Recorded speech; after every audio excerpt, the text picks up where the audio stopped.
नमस्कार सर्वांना. मुख्यमंत्री माझी लाडकी बहीण योजना, लाडक्या बहिणीसाठी महत्त्वाचे अपडेट असे घेऊन आलेलो आहोत. त्याच्यामुळे व्हिडिओ शेवटपर्यंत नक्की बघा. मुख्यमंत्री माझी लाडकी बहीण योजना नोव्हेंबर महिन्याचा जो हप्ता आहे तो सर्व लाडक्या बहिणीच्या खात्यामध्ये जमा झालेला आहे.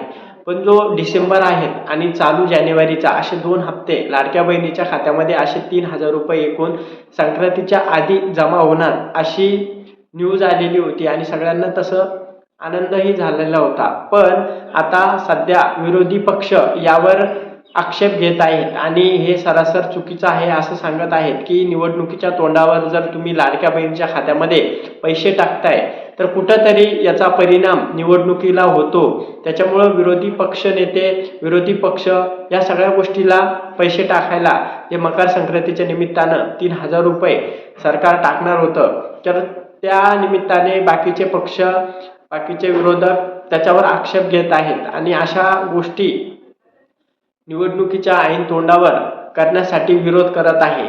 त्यामुळंच मुख्यमंत्री माझी लाडकी बहीण योजना जो डिसेंबर आणि जानेवारी महिन्याचा असे एकूण 3000 रुपयाची जी रक्कम आहे ती निवडणूक झाल्यानंतर लाडक्या बहिणीच्या खात्यामध्ये वितरित होणार आहे.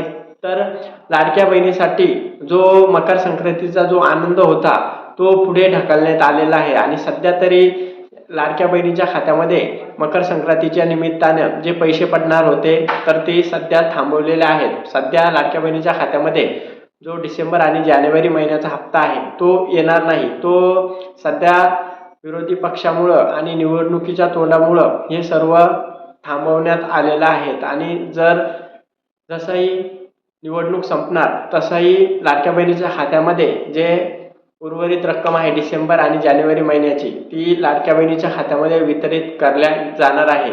तर अशी ही महत्त्वाची अपडेट होती. ज्या लाडक्या बहिणीची KYC बाकी आहे, लाडक्या बहीण योजनेची कुठं नेटवर्क नसेल, कुठं भरपूर सारे इश्यू आहेत, आधारला मोबाईल नंबर लिंक नसल्यामुळं लाडक्या बहिणीची ज्यांची KYC बाकी होती तर 31 जानेवारी लाडक्या बहिणीसाठी तारीख वाढलेली आहेत. पण पोर्टलला अजून तशी अपडेट आलेली नाही, पोर्टल अजून सुरू झालेलं नाही. पेपरात वगैरे न्यूज आलेली आहे की लाडक्या बहिणीची जी KYC करण्यासाठी मुदतवाढ भेटलेली आहे.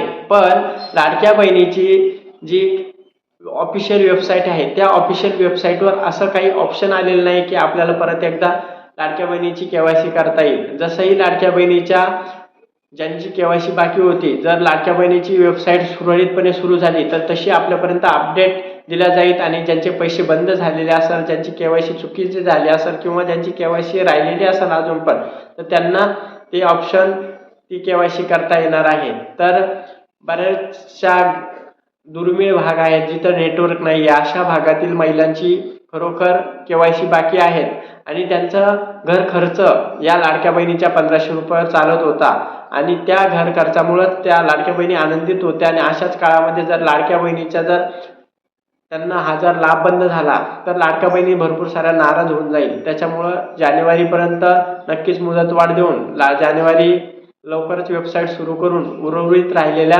लाडक्या बहिणीची KYC पूर्ण करून घ्या. ज्यांना नोव्हेंबर महिन्याच्या लाडक्या बहिणींना हप्ता आला नाही अशा सगळ्या लाडक्या बहिणींनी तुमच्या बँकेत जाऊन आधार सीडिंग करायची आहे. कारण दरवर्षी एखाद्या टायमाला काही खात्यामध्ये आधार डिॲक्टिवेट होऊन जातं. म्हणजे तुमच्या खात्यावर लाडक्या बहिणीचे पैसे जे येतात ते आधारवर येतात आणि तुमचं जर आधार सीडिंग जर इनेबल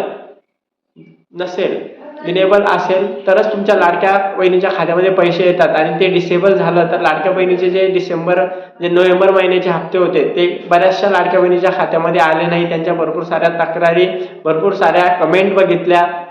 तर तुम्ही तुमच्या ज्या बँकेत खातं आहे त्यांना आधार सीडिंग आहे का स्टेटस चेक करा आणि जर आधार सीडिंग जर स्टेटस चेक असेल तर तुम्हाला तुमची KYC वगैरे बरोबर असेल आणि तुम्ही त्याच्या नियमात बसत असाल तर नक्कीच तुम्हाला पैसे येणार आहेत. अशाच नवनवीन अपडेटसाठी आत्ताच आपल्या चॅनलला सबस्क्राईब करून ठेवा. तुमच्या मनामध्ये काही प्रश्न असेल तर कमेंट नक्की करा. धन्यवाद.